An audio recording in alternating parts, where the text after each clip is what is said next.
প্রয়াত রাষ্ট্রপতি জিয়াউর রহমানের ৪৩তম শাহাদাত বার্ষিকী উপলক্ষে ঢাকা রিপোর্টার্স ইউনিটি মিলনায়তনে জাতীয়তাবাদী মুক্তিযোদ্ধা দলের আলোচনা সভায় অংশ নিয়ে ঘূর্ণিঝড় রিমালের আঘাতে হতাহতদের প্রতি শোক ও সমবেদনা জানান বিএনপি মহাসচিব। সেই নিহতদের প্রতি, আহতদের প্রতি এবং ক্ষতিগ্রস্ত হয়েছেন তাদের প্রতি আমি সমবেদনা জানাচ্ছি। দুর্নীতির কারণে দেশের অর্থনৈতিক অবস্থা বিপর্যস্ত মন্তব্য করে এর পেছনে ক্ষমতাসীনদের দায়ী করেন তিনি। চতুর্দিকে তাকিয়ে দেখবেন তাদের দুর্নীতি ছাড়ার কিছু নেই।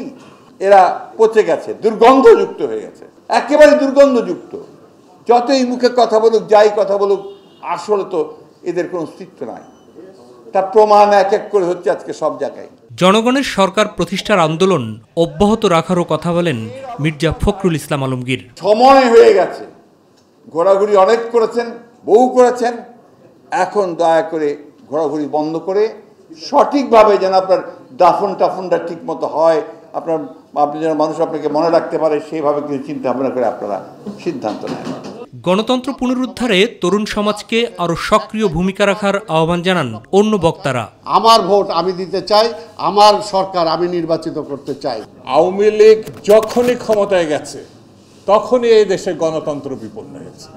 এদের তখ্তে খান খান করা ছাড়া আর কোন দ্বিতীয় পথ আছে বলে আমি অন্তত বিশ্বাস করি। কোথায় গেল যুব শক্তি?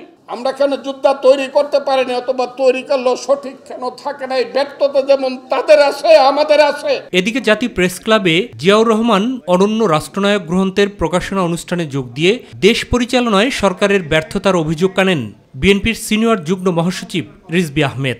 আর এই যে লক্ষ কোটি টাকা পাচার হচ্ছে, লুট হচ্ছে, ব্যাংক শূন্য, রাজকোষ শূন্য।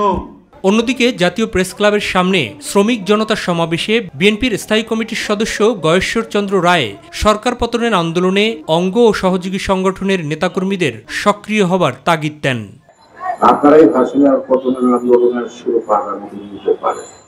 মাহবুব সৈকত, মাই টিভি, ঢাকা।